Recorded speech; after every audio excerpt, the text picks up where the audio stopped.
What's happening, Manhwa champions? Don't forget to leave your feedback and smash that like button. Now let's dive into this epic tale. The scene opens with a grand introduction to the heavenly demon divine cult. A powerful narration echoes through the frame. The heavenly demon divine cult, the so-called thousand-year demonic cult, is the oldest and most evil demonic power of this generation. Created several thousand years ago by the Murim master, it stands as the most feared force across the land. The screen flashes with images of martial arts warriors clad in black and red robes, their faces hidden beneath shadow hoods. Their stances are powerful, disciplined, radiating with lethal precision. In terms of martial power, they are the strongest. Just by existing, the entire Murim world quakes in anxiety as it is a living symbol of chaos. Emblems of the righteous heavenly alliance and the steel-blood fortress appear, each bearing its own sigil, a tiger for the alliance and a bird for the steel-blood. The narration continues. Though outnumbered by the foundations of the righteous heavenly alliance and the steel-blood fortress, the heavenly demon stands as part of the powerful triad. Amongst them, the heavenly demon is feared more than war or pandemics, the most evil demonic group known. The monologue concludes with the screen fading back to reality, where we find Chun Hajin, now in the body of the third young master of the demonic cult, standing silently on the balcony of his sanctuary. The sunlight bathes his face as he stares out into the courtyard, eyes glowing with newfound life. His gaze sweeps over the towering structures of the demonic cult, shadows stretching far across the cobblestone paths below. He mutters to himself, voice laced with disbelief. So, how did I wake up here? Did I really obtain a second life? His eyes flicker with frustration as he clenches his fists. But why? Why is it the demon cult? He shouts aloud, voice echoing through the sanctuary. Taking a deep breath, he turns toward the mirror, his reflection staring back at him. His eyes scan his youthful face, disbelief etched into his features. No. Stay calm. I need to get a grasp on this situation and plan for the future, he murmurs, his tone more collected. The scene shifts, transitioning smoothly to the night before, the demonic cult's manor illuminated in the golden brilliance of the moonlight.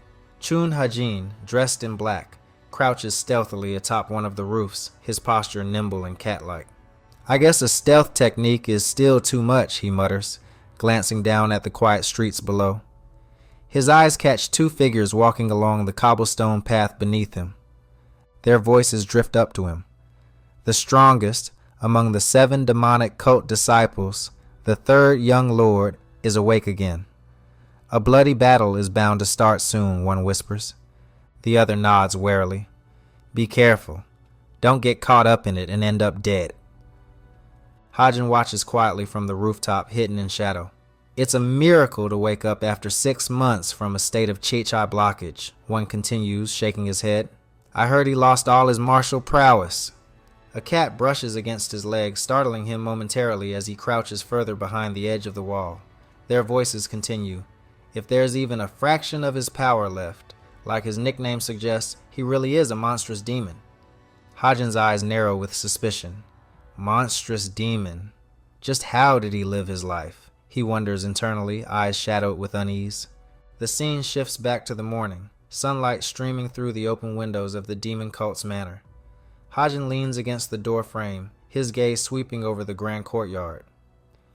Anyways, I'm certain this is the demon cult, he sighs, voice filled with resignation. To escape from here, I need a thorough plan. He takes a long, deep breath, scanning his reflection. His body, frail and worn, looks nearly skeletal.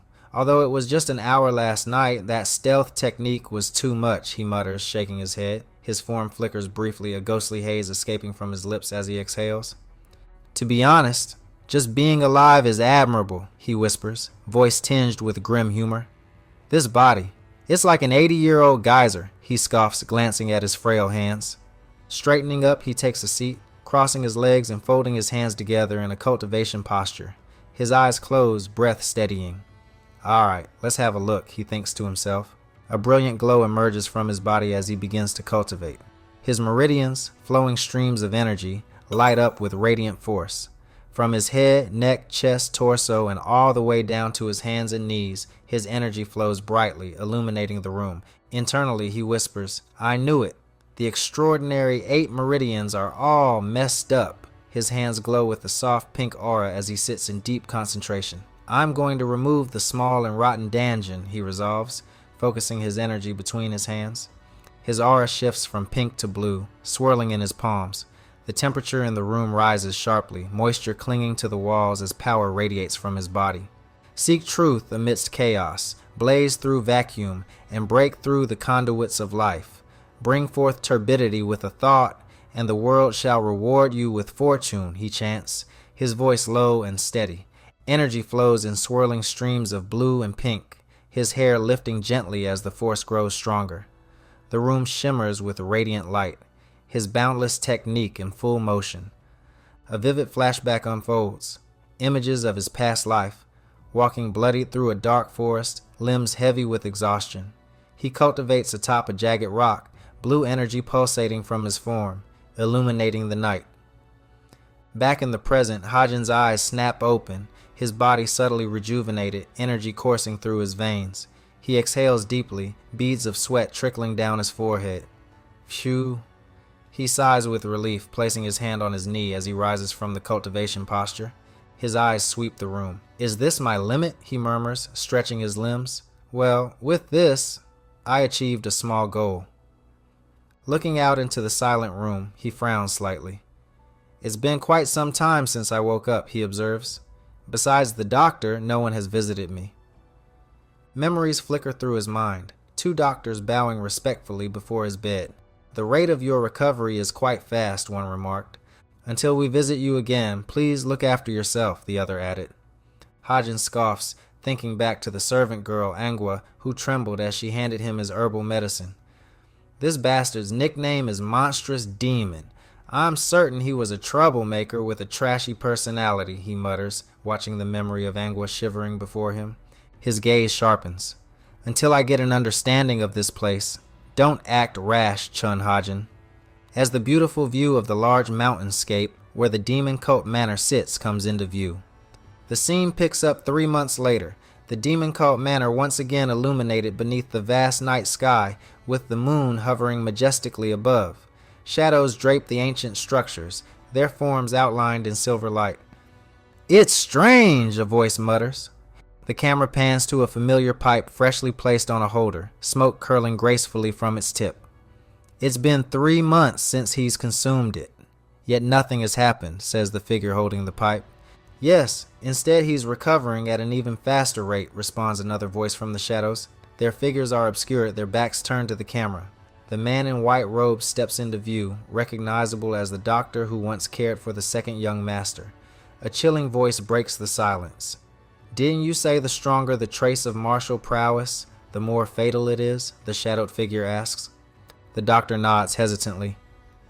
Yes, that's what I said. However, it's strange." "Sioryang," the figure says, stepping into the light, revealing himself as Hong-Ul Moon, the 4th young lord of the heavenly demon divine cult. He exhales deeply from his pipe, his expression cold and calculating. "He always exceeds my expectations," he muses with a sly smile stretching across his lips. The doctor, still bowed slightly, lifts his eyes from the floor. "What should we do now?" he inquires cautiously. The 4th young lord turns slightly, his gaze steady. "When is Ren coming?" he questions. The doctor straightens his posture. "I believe Ren should be arriving at the main temple around noon," he answers. A flicker of amusement crosses the 4th young lord's face as he murmurs, "Has it been 6 months since Ren has been back?" "That's right," the doctor affirms. Hong-Wui Moon's eyes gleam with anticipation. "Something interesting will happen soon," he whispers with certainty. "Continue observing and reporting." "I understand," the doctor responds, bowing deeply. The beautiful night slowly transitions into a vibrant sunrise, casting golden rays over the demon cult's manor, illuminating its sprawling grounds and towering pagodas.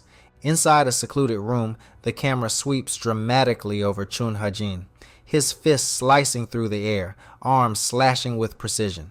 His movements are fluid and powerful, his body dripping with sweat as he executes each form with lethal grace. He throws a series of punches, his fists tearing through the air, followed by calculated kicks and stomps that rattle the very foundation of the room. A final strike shatters the ground beneath him, splintering the floorboards. "This is better," he breathes out, sweat glistening off his muscular frame, his body now visibly recovered from the frail state it was in 3 months ago. The camera zooms out, revealing the devastation of the training room, holes in the walls, cracks in the floor, and broken training mannequins strewn across the space. Hajin breathes heavily, hands resting on his knees as he takes in the damage. "I gave it my all to get this shitty body back to normal. 3 months of absolute hell. Thanks to that, the remaining cloud energy and demonic energy have finally disappeared." The door slides open quietly, and Angwa, his servant, steps in with a tray, her hands slightly trembling. "Ye young lord, here is your herbal medicine," she announces meekly, extending the tray towards him. Hearing her voice, Hajin glances back, wiping the sweat from his brow. "Ah, thanks," he responds, his voice calm. He reaches out, taking the bowl from the tray and bringing it to his lips. As the liquid touches his tongue, his eyes go wide. He looks down at the contents of the bowl, blood parasites writhing and pulsating in the liquid. His heart hammers in his chest. The bowl crashes to the floor, shattering, the herbal medicine splattering across the wooden boards. "Chun Hajin!" a menacing voice booms from behind him. He whips around, eyes wild with shock. His mind spirals back to a memory, a towering figure cloaked in shadow, hand outstretched, voice dripping with malice. "Did you really think you could escape the righteous heavenly alliance?" the voice echoes hauntingly. "You arrogant fool, I made you the world's best assassin, and you betrayed me." Hajin's eyes widen in disbelief, images flashing in his mind of his former self, his hands drenched in blood, the parasites crawling through his veins. "Even if you die," the voice hisses, "you will never escape the righteous heavenly alliance."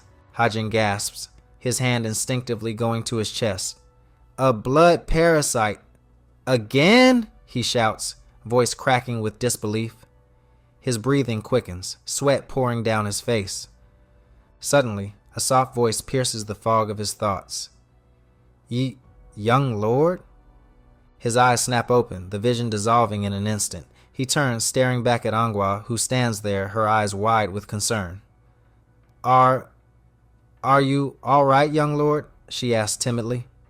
Hajin glances down at the spilled herbal medicine, his chest heaving. "An hallucination?" he whispers, the weight of realization settling in. Without another word, he hands the bowl back to Angwa, who takes it with a deep bow. I will head out now," she mutters, shuffling out of the room. Hajin watches her go, his eyes distant, thoughts swirling. His gaze shifts to the window, sunlight streaming through. His voice drops to a whisper. "A new life, the one I've always dreamed of." He stares out at the sprawling courtyard, the horizon stretching far beyond the walls. "Will I be able to be free?" Moments later, the scene shifts to a wash basin, steam gently rising as a washcloth drapes over the edge. Hajin, now finished with his training, dons a black robe with red trimmings, adjusting it neatly over his shoulders. Outside his door, hushed voices whisper. "He's in there, right?" someone asks. Hajin's eyes narrow with suspicion. "What? Is it some demon cult bastard?" he mutters, jaw clenching. "I need to announce to the young lord that—" The voice is cut off by a loud slap, the sound echoing through the hall. Hajin's gaze sharpens, fists clenching instinctively. Suddenly the doors slide open with a loud crash, revealing 2 women. His servant, Angwa, clutches her cheek, eyes welling with tears as a tall, imposing woman with long purple hair and crimson lips steps into the room. The woman's expression is haughty, her gaze sharp as she smirks at Hajin. "It's been a while," she says coolly. Hajin, still adjusting his robe, freezes. His eyes flicker to Angwa, still trembling by the doorway, and back to the purple-haired woman. Internally, his mind races. Who? Who is she? Her crimson lips curl into a smile, golden hairpins glimmering against her violet locks as she steps confidently forward, eyes locked firmly onto Hajin's. The tension crackles in the air as she stands before him, gaze unwavering. Chun Hajin's new life in the demon cult is only just beginning. With hidden enemies, powerful techniques, and a mysterious purple-haired woman entering the scene, his path to freedom is more treacherous than ever. Will he conquer the demons of his past or be consumed by the forces closing in? Find out in the next episode. But before you go, don't forget to tap like if you enjoyed the episode, subscribe for more epic recaps, turn on notifications so you never miss a chapter. And with that being said, Manhwa Champions, we're going to bring this video to an end. Thank you all for watching. Let me know what you think down in the comments, and I will catch you all later. Peace.